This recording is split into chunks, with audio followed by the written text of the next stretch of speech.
आकाशवाणीचं हे आहे कोल्हापूर केंद्र. श्रोतेहो, रात्रीचे 8:15 वाजले. आता ऐकूया मतदार जागरूकता अभियानांतर्गत चर्चात्मक कार्यक्रम. श्रोतेहो नमस्कार. आपला नेता निवडणूक तंत्रानं निवडणं हा लोकशाहीमधला सर्वात महत्त्वाचा भाग आणि त्यासाठी मतदारांनी मतदान करणं आवश्यक आहे. पण आजही आपण पाहतो लोकशाहीमध्ये अपेक्षित प्रमाणात मतदानाची टक्केवारी दिसून येत नाही आणि त्यामुळेच मतदान जनजागृती मोहिमेसारखे उपक्रम शासनाला राबवावे लागतात. येत्या जिल्हा परिषद आणि पंचायत समिती निवडणुका आणि शासनाची मतदान जनजागृती मोहीम या पार्श्वभूमीवर आज या कार्यक्रमात आपण चर्चा करणार आहोत. शिवाजी विद्यापीठाच्या मास कम्युनिकेशन विभागातील द्वितीय वर्षातील विद्यार्थी श्रीराम मोहिते, दुर्वा दळवी, परशुराम पवार आणि कविता राजपुरोहित यांच्याशी. आकाशवाणी कोल्हापूर केंद्रातर्फे आमच्या स्टुडिओमध्ये आपलं सर्वांचं स्वागत आहे. श्रोतेहो, भारत हा जगामध्ये तरुणांचा देश म्हणून ओळखला जातो, कारण इथं युथची संख्या एकूण लोकसंख्येत अधिक आहे. पण हा सर्वच युथ मतदान प्रक्रियेमध्ये सहभाग घेत नाही, ही एक दुर्दैवी बाब आहे. आणि म्हणूनच आज आपण युथ आणि एकंदरीतच मतदार जनजागृतीबद्दल या इथं उपस्थित युथशी चर्चा करणार आहोत. तर मला सांगा, प्रजासत्ताकनुसार सरकार हे जनतेनं जनतेसाठी चालवलेलं राज्य असा अर्थ आहे त्याचा. पण मग प्रत्यक्षात ही प्रक्रिया तुम्हाला दिसून येते का? म्हणजे याबद्दल तुमचं मत काय आहे? मला असं वाटतं की प्रजासत्ताक या शब्दामागचा अर्थ समजून घेणं महत्त्वाचं आहे. लोकांनी लोकांसाठी, लोकांच्या व्यापक हितासाठी चालवलेलं राज्य असा त्याचा अर्थ येतो. पण दुर्दैवानं भारतातल्या निवडणुकांवर नजर टाकली, मतदानाचा टक्का बघितला तर तो आजही 50-55% आसपास राहतोय. याचा अर्थ जवळपास 45% लोक प्रजासत्ताकाच्या या प्रक्रियेत सहभागीच होत नाहीत. लोकशाही व्यवस्था आणि भारतीय संविधानाची जी चौकट आपण स्वीकारलेली आहे त्यातून आपल्याला काही अधिकार दिलेले आहेत, हक्क दिलेले आहेत. म्हणजे संविधानाच्या 3ऱ्या प्रकरणामध्ये 14 ते 35 कलमामध्ये वेगवेगळे जे अधिकार दिलेले आहेत, स्वातंत्र्याचा अधिकार, समतेचा अधिकार, शोषणाविरुद्धचा अधिकार, तर या अधिकारांच्या बरोबर, हक्कांच्या बरोबर जबाबदारीवरही आपल्याला लक्ष केंद्रित करायला पाहिजे. संविधानातून मिळालेली जी कर्तव्य आहेत ती पण नागरिकांनी पाळली पाहिजेत. स्वातंत्र्याचा हक्क आणि अधिकार मतदानाच्या कर्तव्यावर उभा असतो, हे सजग नागरिकांनी लक्षात घ्यायला पाहिजे. अच्छा, पण मग एकंदरीतच तुमचं असं म्हणणं आहे की प्रजासत्ताक हे काय आहे आधी समजून घ्यायला पाहिजे, युथनी सुद्धा आणि इतर मतदारांनी सुद्धा. तुम्हाला काय बोलायचं याबद्दल? आपण असं बघतो की देशावर प्रेम व्यक्त करण्यासाठी आपण वेगवेगळी प्रतीकं वापरतो. म्हणजे आपण राष्ट्रगीत म्हणतो किंवा राष्ट्रध्वज राष्ट्रीय दिनांच्या दिवशी आपण अभिमानानं फडकवतो. पण मला असं वाटतं की मतदान करणं हेही आपल्या राष्ट्रप्रेमाचं एक सर्वात महत्वाचं प्रतीक व्हायला पाहिजे. तरच मला असं वाटतं की प्रजासत्ताकाचा खरा लोककेंद्री अर्थ सर्वसामान्य नागरिकांपर्यंत पोहोचेल. अगदी बरोबर आहे. खरोखरच या ठिकाणी यांनी हा जो मुद्दा मांडलेला आहे की मतदान करणं ही सुद्धा एक अभिमानाची बाब सर्वांनाच वाटली पाहिजे, तरच मतदानाचा टक्का वाढण्यासाठी आणखीन मदत होणार आहे. मला असं विचारायचं आहे की विद्यार्थी वर्ग आणि एकंदरीतच युवा वर्गाला कशा पद्धतीनं आपण मतदानासाठी उद्युक्त करू शकाल? आजकाल शाळा महाविद्यालयांमध्ये प्रत्येक ठिकाणी प्रत्येक स्तरावरती मतदान घेतलं जातं. या मतदानामधून विद्यार्थ्यांमध्ये मतदानाविषयी जनजागृती केली जाते. या जनजागृतीसाठी शिक्षकांचा देखील मोठा सहभाग असतो. शिक्षकांद्वारे प्रत्येक विद्यार्थ्याला मतदानाविषयी योग्य ती माहिती सांगितली जाते. याच माहितीतून विद्यार्थ्यांना मतदान प्रक्रिया कशी चालते याविषयी माहिती मिळते. ती मतदान प्रक्रिया समजून घेतल्यानंतर विद्यार्थ्यांमध्ये एक वेगळा असा विश्वास निर्माण होतो आणि त्यांना देखील या मतदानाविषयीची जागृती निर्माण होते मनामध्ये. म्हणजे शाळेमध्ये विविध उपक्रम राबवले जातात, त्याच्यामध्येच हा एक उपक्रम म्हणू आपण की मतदान प्रक्रिया घेतली जाते, जेणेकरून त्यांना लहान वयापासूनच मतदान काय असतं हे समजावं. मग ते त्यांचं सहल व चांदणी भोजनचा मंत्री असू देत किंवा आणखीन पीटीचा मंत्री असू देत त्यांचा, पण त्यातून त्यांना प्रक्रिया ती समजावी म्हणून हे उपक्रम राबवले जातात. पण तेवढ्या ताकदीनं ते त्यांच्यावर बिंबवले जात नाहीत. म्हणजे इतर कवायत असेल किंवा समूहगीत स्पर्धा असतील, या पद्धतीनंच लाईटली हा विषय घेतला जातो शाळेंमध्ये आणि त्यामुळे मला वाटतं की कदाचित हे मागे पडत असावं. म्हणजे मतदान प्रक्रिया त्यांच्यावर बिंबणं इतकं प्रभावीरित्या होत नसावं. दुर्वानी जो मुद्दा मांडला तो अगदी खरं चांगला आहे आणि त्या दृष्टीनं जर आपण विचार केला तर अगदी प्राथमिक शाळेपासून विद्यार्थ्यांवर लोकशाहीमध्ये सहभाग कसा घ्यावा किंवा एक जबाबदार नागरिक याचे गुण जे आहेत ते गुण त्याच्यामध्ये आत्मसात व्हावे याच्यासाठी निवडणुका ह्या घेतल्या जातात शाळेमध्ये. आणि जर आपण बघितलं तर कॉलेज स्तरावर, माध्यमिक स्तरावर या ठिकाणी मोठ्या प्रमाणात सुद्धा निवडणुका आजही घेतल्या जातात. पण होतं असं, आपला कॉलेज तरुण वर्ग त्याच्यामध्ये मोठ्या प्रमाणात सहभागी होतो, पण काही कारणास्तव त्याला गालबोटही लागलं जातं.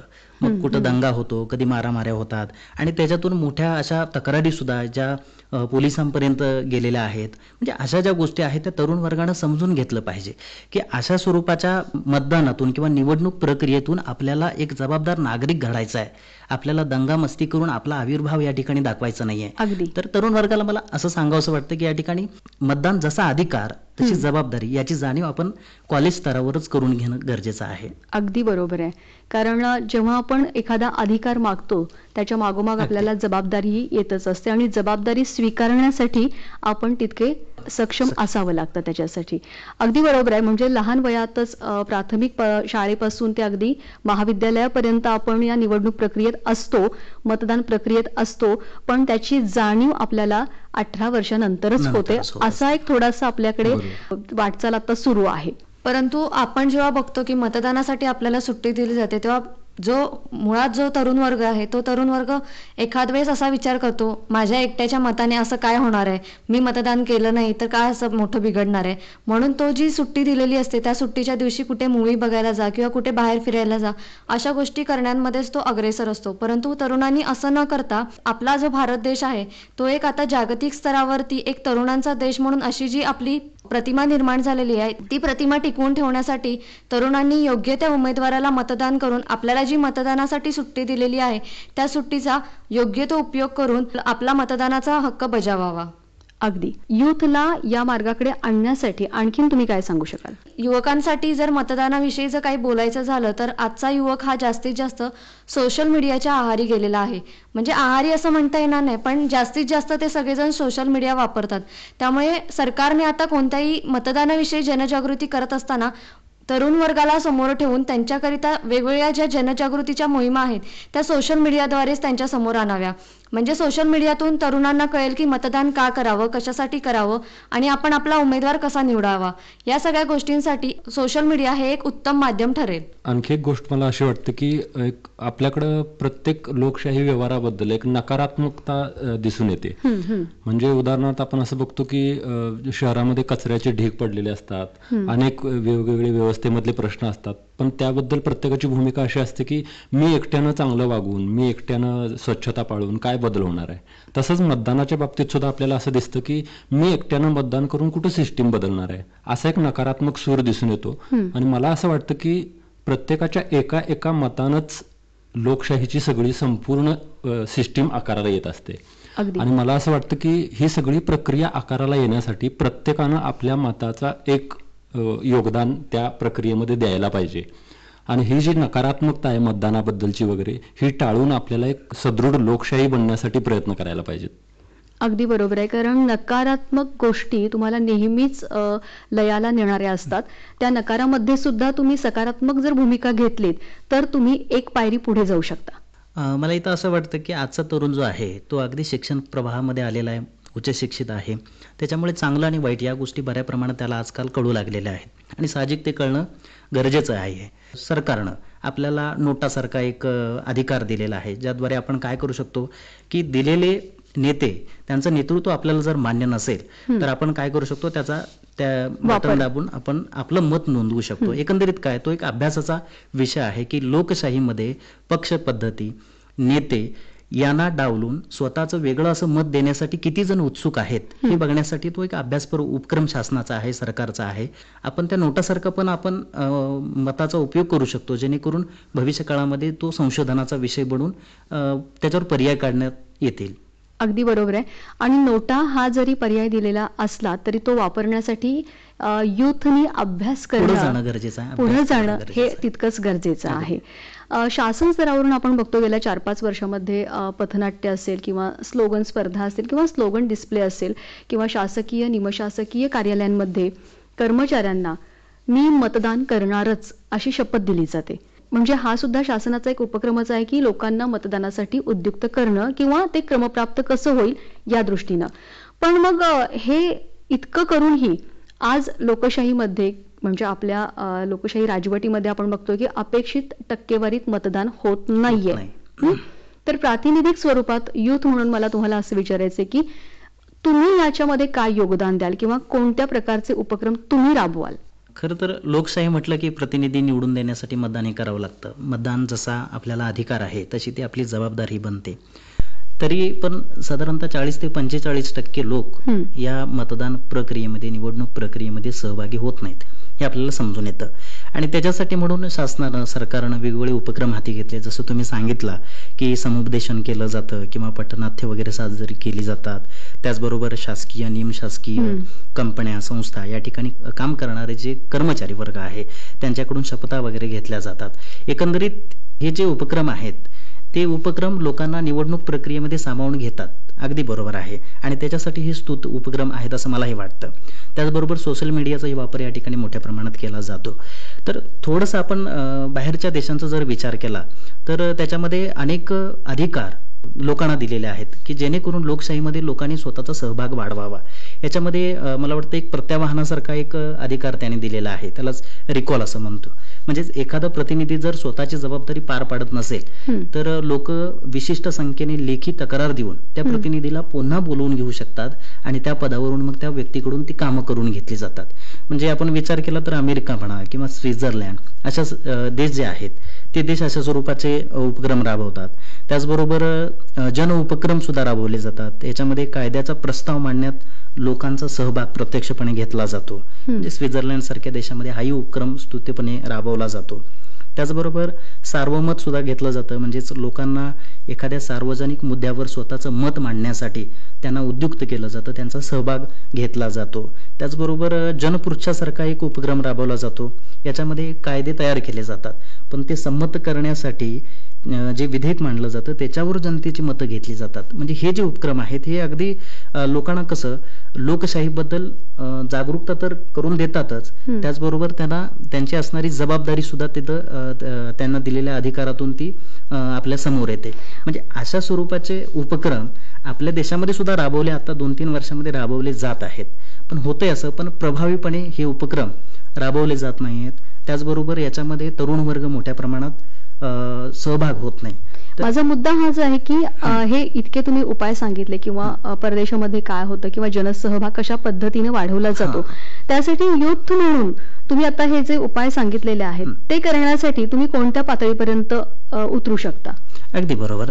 तर मला सांगावंसं वाटेल की आपल्या सरकारनं मागच्या वेळेला भूमी अधिग्रहण सारखा कायदा वगैरे काढला, त्यावेळेला तो पारित झाला लोकसभेमध्ये वगैरे आणि त्याच्यानंतर लोकांमधून जो विरोध होता त्या विरोधानं दाखवून दिलं की आमची सुद्धा एक ताकद आहे आणि लोकशाहीमध्ये ही ताकद अबाधित आहे.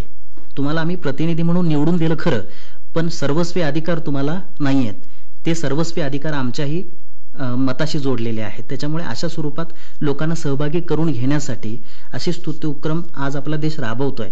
पण तरुण वर्गाने तिथपर्यंत जाणं गरजेचं आहे आणि तरुण वर्गानं अशा स्वरूपाच्या उपक्रमांमधून अगदी उत्स्फूर्तपणे स्वतःला व्यक्त करणं गरजेचं आहे. जसं मतदानातून व्यक्त होतो तशा अशा स्वरूपाच्या उपक्रमांमधून जे उपक्रम आपलं सरकार आता राबवू इच्छित आहे त्याच्यामध्ये आपण सहभागी होणं गरजेचं आहे.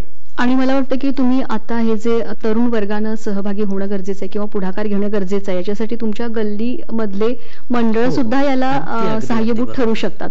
म्हणजे ते छोटंसं व्यासपीठ सुद्धा तुम्हाला वरच्या व्यासपीठावर घेऊन जाऊ शकतं त्याच्यामध्ये.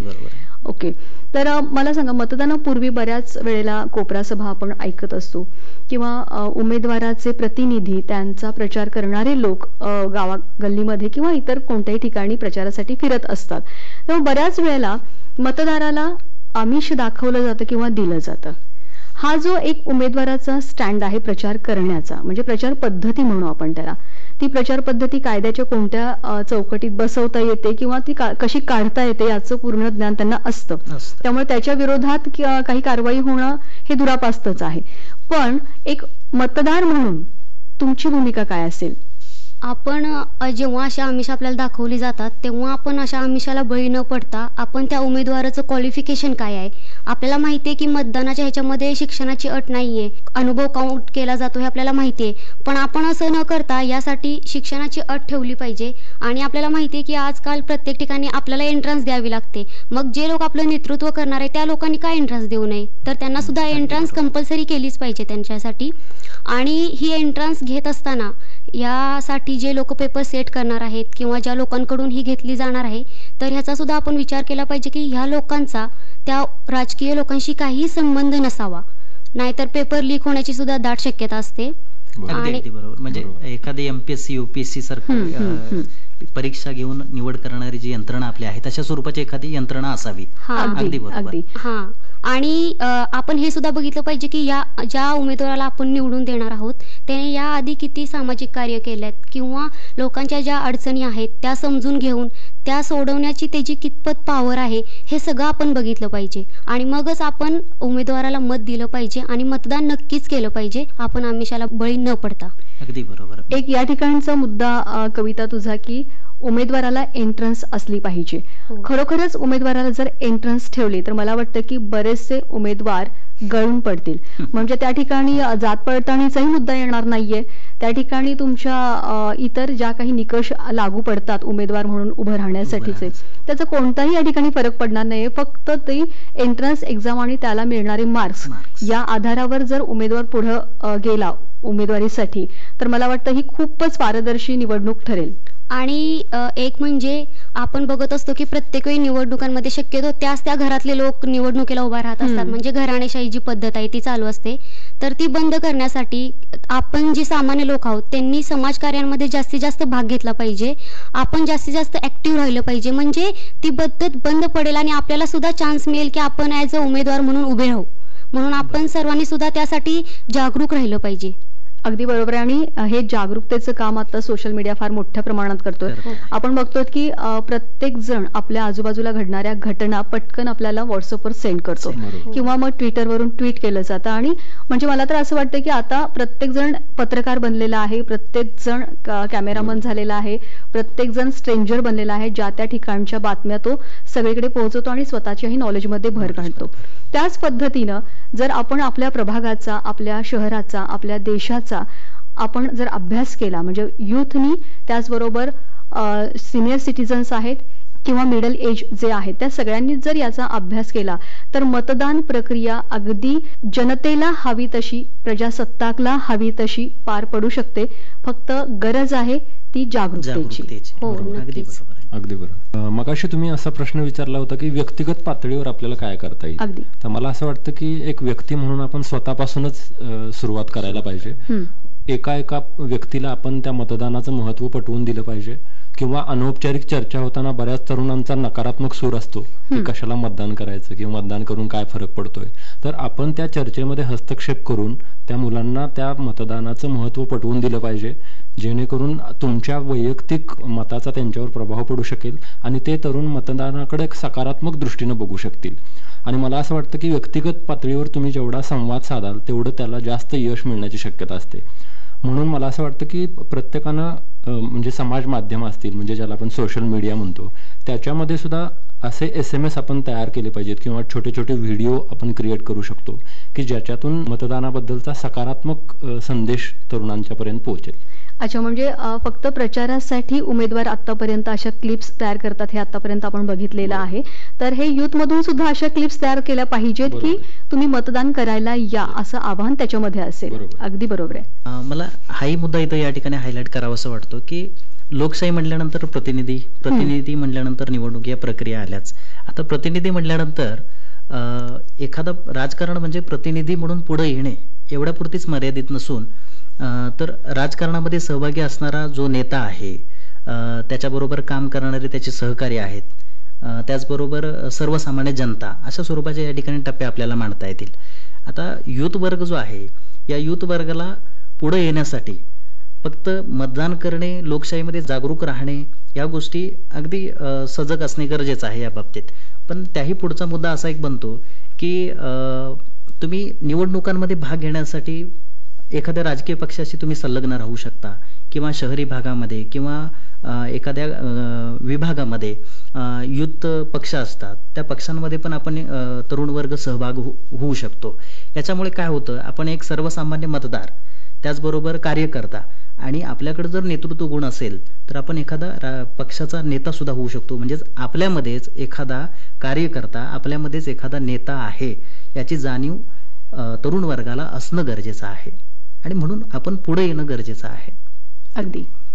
आणखीन एक म्हणजे मतदानाच्या दिवशी जी आपल्याला सुट्टी असते ती आपण एन्जॉय न करता स्वतःपासून सुरुवात करायची म्हटली तर आपण मतदानाला गेलंच पाहिजे आणि आपल्यासोबत आपल्या एजचे जे आपले तरुण मित्रमैत्रिणी आहेत, आपले घरचे लोक आहेत किंवा आपल्या शेजारपाजारचे लोक आहेत, ते सुद्धा जेव्हा सुट्टीवर जात असतात त्यांना थांबवून आपण सुद्धा त्यांना मतदानाबद्दल जास्त इम्पॉर्टन्स मतदानाचे सांगून त्यांना सुद्धा आपण मतदानासाठी नेलं पाहिजे आपल्यासोबत. फक्त आपणच न जाता सगळ्यांनाच नेलं पाहिजे आपल्यासोबत. म्हणजे मतदानाची सुट्टी ही सहलीसाठी वगैरे न वापरता ती मतदानासाठी वापरली गेली पाहिजे, असं आपण तरच लोकशाही अधिक बळकट होईल असं मला हो वाटतं. नक्कीच. म्हणजे मतदानाची जनजागृती ही आपल्या घरापासूनच झाली पाहिजे. जेव्हा आपले घरातले म्हणजे प्लॅन करतात मतदानाच्या सुट्टीच्या दिवशी की आपण बाहेर जाऊया किंवा मूवीला वगैरे जाऊया किंवा आणखीन कोणत्या गोष्टीसाठी, जी आपली बहुमूल्य सुट्टी आणि बहुमूल्य जो आपला मतदानाचा अधिकार आहे तो न बजावता आपण फक्त तो दिवस एन्जॉयमेंटसाठी वापरतोय, तसं न करता घरातल्या प्रत्येक माणसाने म्हणजे 18 वर्ष पूर्ण झालेल्या युवकांपासून जे वृद्धांपर्यंत जी लोक आहेत त्यांनी सगळ्यांनी मतदान करून हा दिवस सार्थकी लावायला पाहिजे. बरोबर आहे. आणि त्याचबरोबरीनं मला असंही विचारायचं आहे की शासन मतदानापूर्वी, मतदान प्रक्रियेपूर्वी बरंचसं प्रबोधन करतं की मतदान करण्यासाठी जनजागृती मोहिमा राबवतं, पण ॲक्च्युअल ज्या दिवशी मतदान असतं त्या दिवशी शासनाचे प्रतिनिधी किंवा शासनाच्या नियंत्रणाखाली काही स्वयंसेवी संस्था असतील किंवा काही तरुण मंडळं असतील जी इच्छुक आहेत अशा पद्धतीचं काम करण्यासाठी. अशा पद्धतीचं म्हणजे की घरोघरी जाऊन त्या विभागामध्ये जाऊन लोकांना मतदानासाठी येण्याला प्रवृत्त करणं. तर ही यंत्रणा कितपत लागू पडेल असं तुम्हाला वाटतं? ही यंत्रणा खरंच खूप खूप प्रमाणात लागू पडेल. कारण जेव्हा आपण स्वतः एखाद्या मंडळातील लोक स्वतः आणायला जातील तेव्हा इच्छा नसेल तरी त्यांना ते जावंच लागणार त्यांच्यासोबत. म्हणजे ही खरोखरच खूप चांगली यंत्रणा आहे आणि ती खरोखरच जास्त प्रमाणात राबवली पाहिजे असं मला वाटतंय. म्हणजे एरवी आपण पाहतो की उमेदवाराचे प्रतिनिधी मतदान केलं का आजी तुम्ही म्हणून दारामध्ये येतात आणि नसतील तर त्यांची मतदान केंद्रापर्यंत नेण्याची सोय सुद्धा यामध्ये केली जाते. तर ह्या सगळ्या गोष्टींना कुठेतरी खीळ बसेल. म्हणजे उमेदवाराच्या प्रतिनिधीची मतदानाला या असं सांगण्याची गरज लागणार नाही त्या ठिकाणी. शासनच त्या स्तरावर काम करत असल्यामुळे पारदर्शी मतदान होण्याला सुद्धा त्या ठिकाणी मदत होऊ शकेल आणि प्रत्येक घरामधला मतदार मतदान केंद्रापर्यंत पोहोचू शकेल.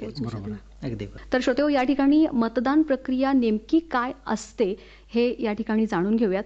मतदान क्षेत्रात केवळ 54% लोक जर मतदान करत असतील, म्हणजे उदाहरणार्थ आपण असं मानू की 54% लोक जर मतदान करत असतील तर जिंकणारा पक्ष हा केवळ 16 ते 20% मतं मिळवूनच जिंकून येतो, विजयी होतो. आणि केवळ 5% किंवा त्याहूनही कमी बहुमत एका उमेदवाराला त्यामध्ये मिळत असतं. म्हणजे याचा सरळ अर्थ असा असतो की संपूर्ण देशाचं किंवा आपल्या शहराचं, प्रभागाचं भवितव्य आपण अशा उमेदवारावर सोपवतो जो केवळ 16 ते 20% मतदारांनी निवडून दिलेला असतो. मग अशा प्रकारचं असंतुलन जर या विजयी उमेदवाराच्या बाबतीत असेल किंवा मतदानाच्या टक्केवारीमध्ये असेल तर एका दुष्टचक्राला सुरुवात त्या ठिकाणी झालेली असते. आणि यामध्ये होतं कसं की हे दुष्टचक्र जेव्हा सुरू होतं त्याच्यामध्ये ज्यांनी मत दिलेलं नाही त्यांच्या प्रश्नांकडे उमेदवार लक्ष देत नाहीत आणि मग ते दुष्टचक्र आपण 5 वर्ष भोगायचं का, हा मुद्दा या ठिकाणी महत्त्वाचा आहे. त्यामुळे 100% मतदान होणं हे गरजेचं आहे.